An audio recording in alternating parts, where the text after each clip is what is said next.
Buen día, mi nombre es Viglia Joaquín, soy ayudante alumno de la Cátedra 1 de Histología y Embriología de la Facultad de Medicina de la UNE y el día de hoy vengo a darles un repaso sobre los conceptos más importantes de tubo digestivo. Como objetivos de la clase me propuse que ustedes, como alumnos, logren reconocer la estructura histológica general del tubo digestivo, logren diferenciar histológicamente cada porción del mismo, puedan identificar y comprender la función de cada una de las células que componen la mucosa de los diferentes sectores del tubo digestivo y además que puedan definir lo que es el sistema enteroendocrino, reconocer su importancia y recordar sus tipos celulares y la función ejercida por cada una de ellas. En general, cada segmento del tubo digestivo se compone por estas 4 capas que suelen presentar pequeñas variaciones dependiendo del segmento en el cual nos encontremos. Empezamos con lo que es la mucosa, que va a ser la capa más interna que va a estar en contacto con la luz del órgano y va a estar compuesta por una lámina epitelial que representa el revestimiento epitelial del órgano, una lámina propia, que es el tejido conectivo laxo, que en general es muy celularizado, y una lámina muscular, que es una capa que pertenece a la mucosa, que representa células musculares. Por debajo de la mucosa encontramos a la submucosa, que va a estar compuesta fundamentalmente por tejido conectivo subyacente a la mucosa y presenta estructuras glandulares dependiendo del segmento del tubo digestivo, y algo a destacar es la presencia del plexo submucoso de Meister, que es un plexo nervioso. Por otro lado, tenemos lo que es la muscular, que se encuentra por debajo de la submucosa. Esta, en general, va a estar compuesta por 2 capas musculares bien definidas, cuya disposición varía siendo la más interna de disposición circular, mientras que la más externa es de disposición longitudinal. Entre ambas capas encontramos otro plexo nervioso, que es el plexo mientérico de Auerbach. Por último, rodeando la parte más externa del órgano, vamos a encontrar la serosa o adventicia, que depende de qué órgano estemos. Por ejemplo, los órganos que se encuentran en la cavidad abdominal están rodeados por serosa porque son órganos intraperitoneales. En el caso de estos órganos, la serosa va a estar compuesta por mesotelio y tejido conectivo submesotelial, mientras que la adventicia va a ser representada por tejido conectivo. El esófago es un órgano tubular de 25 centímetros que se encarga de comunicar la faringe con el estómago, permitiendo el pasaje del bolo alimenticio. Su luz va a ser irregular y aplanada debido a la contracción de la capa muscular que forma pliegues longitudinales. La mucosa va a estar compuesta por un epitelio plano estratificado no queratinizado en sus 2/3 superiores, mientras que en su tercio inferior, al atravesar el hiato esofágico del diafragma, va a cambiar a un epitelio cilíndrico simple que se continúa con el epitelio del estómago. La lámina propia va a estar compuesta por tejido conectivo laxo y la muscular va a ser muy desarrollada. Con respecto a la submucosa, va a componerse de tejido conectivo de densidad moderada y algo a destacar es la presencia de las glándulas submucosas, que van a ser glándulas de tipo tubulacinosas ramificadas. A su vez, también acá encontramos el plexo de Meister. Con respecto a la muscular, va a estar compuesta por una capa circular interna y una longitudinal externa, y entre ambas capas vamos a encontrar al plexo mientérico de Auerbach. Algo a destacar también es que en sus 2/3 superiores el esófago va a componerse por tejido muscular estriado esquelético, que en su tercio inferior va a pasar a ser tejido muscular liso. Con respecto a la capa más externa, va a estar compuesta principalmente por adventicia en sus 2/3 superiores, mientras que en su tercio inferior, al atravesar el hiato esofágico del diafragma y desembocar en la cavidad abdominal, va a estar rodeada por serosa. En esta fotomicrografía podemos observar las características histológicas del esófago, destacando el epitelio que se puede reconocer a simple vista, que va a ser, como ya nombré, un epitelio plano estratificado no queratinizado. Por debajo de este encontramos a la lámina propia, luego a la lámina muscular, que va a ser muy desarrollada. Podemos observar a su vez a las glándulas submucosas y podemos observar la disposición de las capas musculares, tanto la circular interna como la longitudinal externa. Esta fotomicrografía, también del esófago a mayor aumento, podemos observar entre ambas capas musculares a los cúmulos de células nerviosas que conforman el plexo de Auerbach. En esta imagen podemos observar la lucha o transición de epitelios pasando del epitelio plano estratificado no queratinizado a un epitelio cilíndrico simple mucosecretante. El estómago es una porción ensanchada del tubo digestivo que comunica el esófago con el intestino delgado. La función principal del mismo va a ser la producción de ácido clorhídrico y de pepsinógeno, que al activarse en forma de pepsina, todo esto permite digerir el bolo alimenticio para formar el quimo. Con respecto a su estructura anatómica, podemos ver que va a estar compuesta por varios segmentos. El cardias, que va a ser la unión entre el esófago y el estómago. El fondo, que va a ser la porción más superior. Vamos a su vez observar que va a estar compuesto por un cuerpo que corresponde a la mayor parte del estómago. El píloro, que es la región en la cual comunica el estómago con el duodeno. A su vez, podemos observar anatómicamente los pliegues gástricos, que son pliegues conformados del tejido estomacal. A su vez, las capas del estómago van a estar compuestos por una mucosa que va a poseer un epitelio cilíndrico simple mucosecretante. Esto suele ser pregunta de examen. Igual que posee glándulas gástricas, cuyas glándulas más importantes van a ser las glándulas corpofúndicas, que se encuentran, como su nombre lo indica, distribuidas en el fondo y en el cuerpo. La submucosa va a componerse de tejido conectivo y vamos a encontrar al plexo de Meissner. En la muscular vamos a ver que la misma va a estar muy desarrollada, esto también es pregunta de examen, y va a estar compuesta por una capa interna oblicua, una capa media circular y una longitudinal externa. Entre estas dos últimas vamos a encontrar al plexo de Auerbach. Por otro lado, el estómago, al ser un órgano intraperitoneal, va a estar rodeado por serosa. En estas fotomicrografías podemos observar la estructura de la mucosa del estómago, en la cual se destaca el epitelio cilíndrico simple mucosecretante, que va a encontrarse en el segmento más apical, y a su vez podemos observar a las glándulas gástricas, donde podemos destacar a dos tipos celulares. En esta imagen de mayor aumento podemos observar los pliegues gástricos que conforman pliegues de la mucosa, y a su vez podemos observar el epitelio mucosecretante. Con respecto a las glándulas corpofúndicas, estas van a estar compuestas por varios tipos celulares. A su vez, cada glándula se compone de tres regiones diferentes. Por un lado, un istmo, que es la parte más superior, un cuello, que es la región intermedia, y la porción principal, que es la porción más basal de la misma.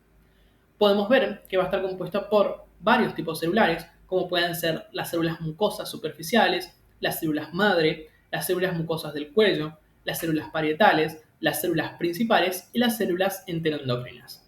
Las mismas son muy importantes porque son pregunta de examen.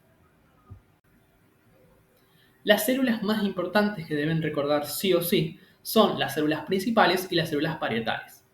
Las células principales se encuentran en la porción principal de la glándula, como su nombre lo indica, y vamos a ver que se pueden diferenciar a simple vista en los preparados histológicos, porque las mismas son de un color más basófilo su citoplasma y a su vez poseen gránulos de zimógeno que se localizan en la región apical.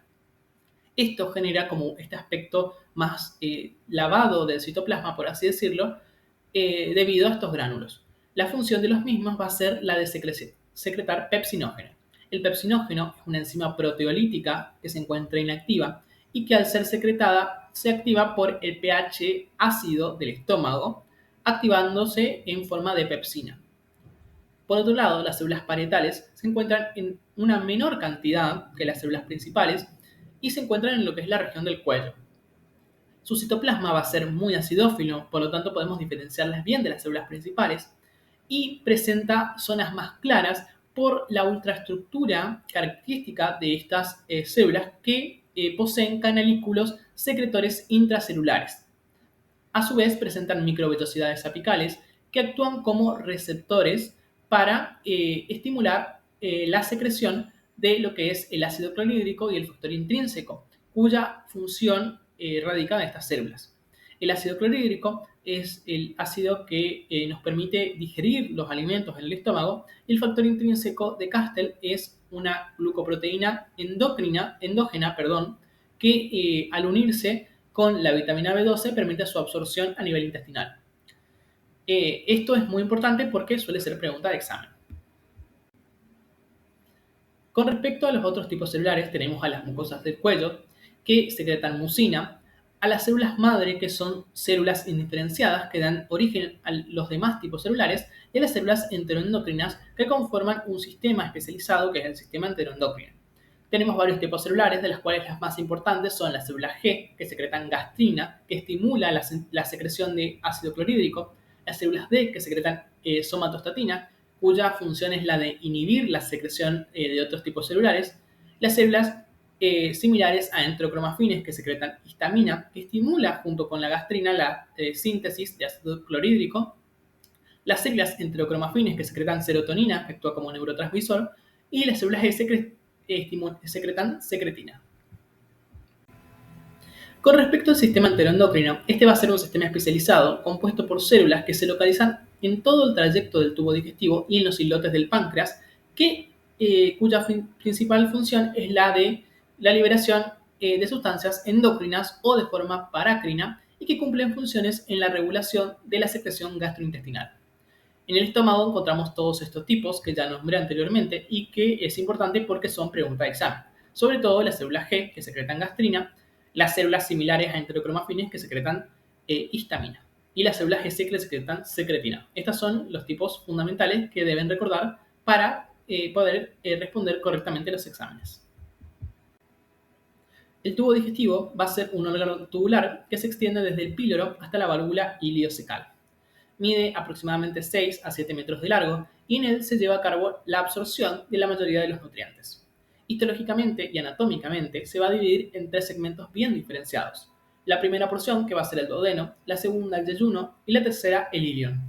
El duodeno comienza desde lo que es el píloro y termina en el ángulo duodeno-yeyunal, y aquí algo a destacar es la presencia de las glándulas submucosas de Brunner.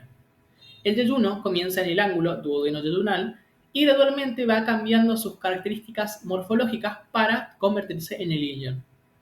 El ilion se continúa a partir del yeyuno y termina a la altura de la válvula iliocecal. En esta porción, algo a destacar son las placas de Peyer de la mucosa. Entonces, esto suele ser siempre pregunta de examen, las características que nos diferencian un segmento del tubo digestivo del otro. Por un lado, entonces, debemos recordar que las glándulas de Brunner son glándulas submucosas del duodeno, y por otro lado, que las placas de Peyer son cúmulos de tejido linfoide que se encuentran en el ilion más abundantemente. El intestino delgado va a estar compuesto por una mucosa, cuyo epitelio va a ser un epitelio cilíndrico simple con microvellosidades y células caliciformes. Esto es pregunta de examen. Va a componerse de vellosidades intestinales, posee criptas de Lieberkühn. La lámina propia se compone de un tejido conectivo laxo muy celularizado, y en lo que es el ilion podemos observar las placas de Peyer, que son tejido linfoide en forma de folículos que pertenecen al tejido linfoide asociado a mucosas. En la submucosa podemos ver tejido conectivo laxo, el plexo de Meissner, y algo a destacar son las glándulas de Brunner del duodeno, que son glándulas túbulo-alveolares que secretan mucus rico en bicarbonato para neutralizar el pH ácido del quimo que proviene del estómago. La muscular se compone de una circular interna, el plexo de Auerbach y una longitudinal externa. Por último, va a estar rodeado en su parte más externa por una serosa. Algo a recordar son las estructuras que permiten aumentar la superficie de absorción del intestino delgado, permitiendo que el mismo pueda cumplir su función correctamente. Podemos observar las vellosidades, las microvellosidades, las criptas de Lieberkühn y las plicas de Kerckring que no se observan en la imagen. De mayor a menor tamaño, comenzamos con las plicas de Kerckring o pliegues circulares también denominados, que están conformados por mucosa y submucosa. Los mismos se pueden observar a simple vista anatómicamente, sin la necesidad de utilizar un microscopio, y pueden tener hasta 1 centímetro de altura y aumentan la absorción 3 veces más. Luego, en tamaño, le siguen las vellosidades intestinales, que son evaginaciones digitiformes de la mucosa. Se denominan así porque parecen dedos, por eso es la palabra digitiforme. De alrededor de 1 milímetro de longitud, compuestos por la mucosa y que aumentan 10 veces la superficie de absorción intestinal. Luego le siguen las criptas de Lieberkühn, que son glándulas tubulares simples que se extienden hacia el inferior, hacia la parte más inferior de la mucosa y desembocan en la raíz de la vellosidad. Por otro lado, tenemos las microvellosidades, que son las estructuras más pequeñas que representan especializaciones de la membrana apical de los enterocitos que aumentan la absorción 20 veces más. Es importante recordar esto porque es pregunta de examen, así como los componentes que conforman cada estructura que aumenta la superficie de absorción. Podemos observar el desarrollo de las microvellosidades apicales de los enterocitos que en el intestino delgado conforman una estructura denominada chapa estriada o ribeta en cepillo, también denominado. Podemos observar la forma de las células epiteliales que conforman un epitelio cilíndrico simple y a su vez podemos observar las células caliciformes que se observan con un aspecto como lavado debido a que las mismas son ricas en hidratos de carbono y no se tiñen intensamente con técnicas de procesamiento rutinario como lo es la técnica de hematoxilina y eosina. En esta fotomicrografía podemos observar bien la estructura de la vellosidad intestinal, la abundancia de las células caliciformes del intestino delgado, las criptas de Lieberkühn, que son glándulas tubulares simples, como ya les dije anteriormente, y que desembocan su luz en lo que es la base de la vellosidad intestinal, y a su vez podemos observar con claridad el epitelio cilíndrico simple. Algo a destacar, como ya les dije anteriormente, que suele ser pregunta de examen, es que puedan distinguir correctamente las glándulas submucosas de Brunner localizadas en el duodeno, como podemos observar en la imagen de la izquierda, y las placas de Peyer que se localizan en el ilio, que son cúmulos de tejido linfoide, que se localizan en la mucosa, como podemos ver a la derecha. El vaso equilífero central es un vaso linfático de disposición longitudinal que se localiza en el tejido conectivo de la lámina propia de en la parte central de las vellosidades intestinales, como podemos ver en la imagen de la derecha. Esta va a tener la función de, por un lado, centrar a la vellosidad, dándole la forma, y por otro lado, permitir la difusión de los kilomicrones que fueron sintetizados por los enterocitos, pasando los mismos a su vez a través de lo que es el sistema linfático y luego desembocar en la circulación venosa. Las mismas son muy importantes, son pregunta de examen. Con respecto a los tipos celulares del intestino delgado, podemos observar que van a estar compuestos por varias. Tenemos los enterocitos, que son las que constituyen el epitelio superficial, son células cilíndricas con un núcleo localizado en la región intermedia y poseen microvellosidades apicales. Las células caliciformes, que son glándulas unicelulares, son glándulas exócrinas que se ubican entre las anteriores y secretan mucina. Algo a destacar es la presencia de las células de Paneth, que son células que se ubican en el fondo de las glándulas de Lieberkühn y que producen lisozima, que son sustancias bactericidas. Esto suele ser pregunta de examen, tanto qué es lo que produce como en dónde se encuentra. Por otro lado, tenemos a las células madre, que son las que dan origen a los demás tipos celulares, y las células M, también pregunta de examen, que son enterocitos especializados en la captación de antígenos luminales. Representan una parte funcional de lo que es el tejido linfoide asociado a mucosas. A su vez, acá también encontramos células enteroendocrinas, como en el estómago, que van a ir variando. Acá encontramos a las células D que secretan somatostatina, a las células S que secretan secretina, las células I que secretan colecistoquinina y a las células K que secretan péptido inhibidor gástrico o HIP, que, entre otros tipos celulares. En estas fotomicrografías podemos observar las criptas de Lieberkühn del intestino delgado, donde se destaca la presencia de las células de Paneth que se colorean de un color eosinófilo intenso por la presencia de los gránulos de lisozima en el interior celular. Las células enteroendocrinas, entonces, que se localizan en la mucosa del intestino delgado van a ser las células S, que secretan secretina, que estimulan una secreción pancreática rica en agua y bicarbonato, y a su vez neutralizan el ácido gástrico. Las células D, que secretan somatostatina, que se encargan de inhibir la motilidad y la liberación de otras hormonas. Las células G, que secretan colecistoquinina, que estimulan la secreción pancreática, en este caso rica en enzimas, y provoca la contracción de la vesícula biliar. Las células K, que secretan péptido inhibidor gástrico, que inhiben la motilidad gástrica y estimula la secreción de insulina. Y las células L, que secretan péptido similar a glucagón de tipo 1, que estimula la secreción de insulina, inhibe la secreción de glucagón y enlentece el vaciamiento gástrico, dando un mayor tiempo de saciedad. Las más importantes que deben recordar son las células I, que secretan colecistoquinina, sobre todo porque estimulan la contracción de la vesícula biliar, las células K y las células L. El intestino grueso se extiende desde la válvula ileocecal hasta el ano y comprende el ciego, el apéndice vermiforme y el colon, que este va a estar compuesto por un segmento ascendente, uno transverso, uno descendente y el colon sigmoides, el recto y a su vez el ano, cuya principal función de este órgano va a ser la absorción de agua y de sales. La mucosa va a ser un epitelio cilíndrico simple con abundancia de células caliciformes, que esto lo diferencia del intestino delgado. No posee vellosidades intestinales, aunque sí presenta pliegues de la mucosa. Y algo a destacar es el gran desarrollo de las criptas de Lieberkühn, que son menos tortuosas y más rectas. La submucosa se compone de tejido conectivo laxo, encontramos el plexo de Meissner, y la muscular va a estar compuesta por una capa circular interna incompleta, el plexo de Auerbach, y una capa longitudinal externa en forma de 3 bandas longitudinales que recorren toda la superficie del colon, por lo que se denominan tenias colónicas. La serosa, a su vez, se compone de mesotelio, tejido conectivo submesotelial, y a su vez encontramos depósitos de tejido adiposo que conforman los apéndices epiploicos. En estas fotomicrografías podemos observar que el colon se caracteriza por la abundancia de las células caliciformes que destacan a simple vista.